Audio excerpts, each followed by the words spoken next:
On my kicker tonight, I worry about Kenya's persistent contempt for the law and the Constitution, contempt for institutions and institutionalism, and even contempt for due process. And my worries stem from the events of the last 2 months in the United States of America. Last night, Americans, at least a majority of them, together with a sizable chunk of the global community, gave a huge sigh of relief. The inauguration of President Joe Biden came at the tail end of an unprecedented nightmare that began with an uncharacteristic dispute over the November election and the bizarre refusal by Donald Trump to concede defeat. Subsequent events tested the substance of America to its core. For 2 months, the model of global democracy stood on the brink of disaster. The image of infallibility was shredded to pieces, with some equating the events to third world political malfunction. Some even said Donald Trump was running a thoroughly African show. But in the end, it is the Constitution, the institutions, and traditions that came through for America.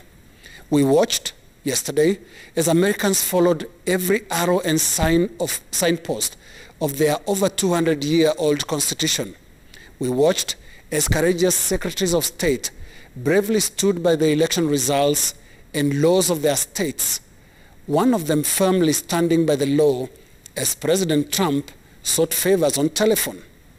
And there was something very Kenyan about that telephone call. The desperate incumbent president badly wanted to stay in office, even against the numbers.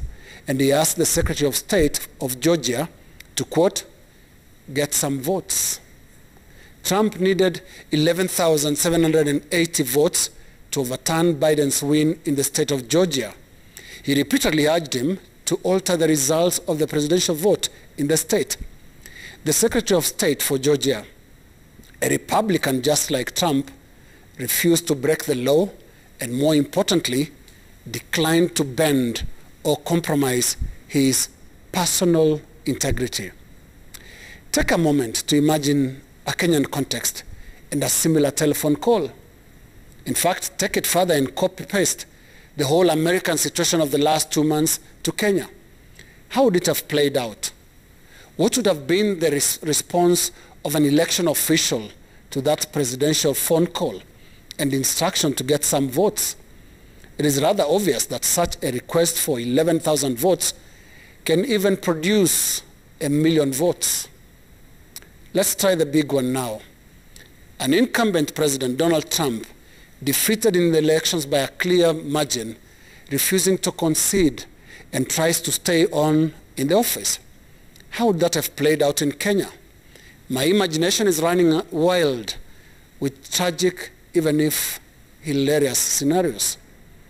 In place of Trump supporters invading the Capitol building, there would have been lorry loads of overzealous national security personnel out to impose the will of the incumbent president.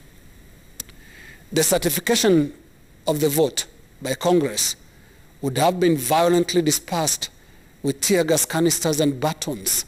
And far from it, a vice president of the sitting government could only have been in Congress or Parliament to overturn, not to certify Biden's election like Mike Pence did.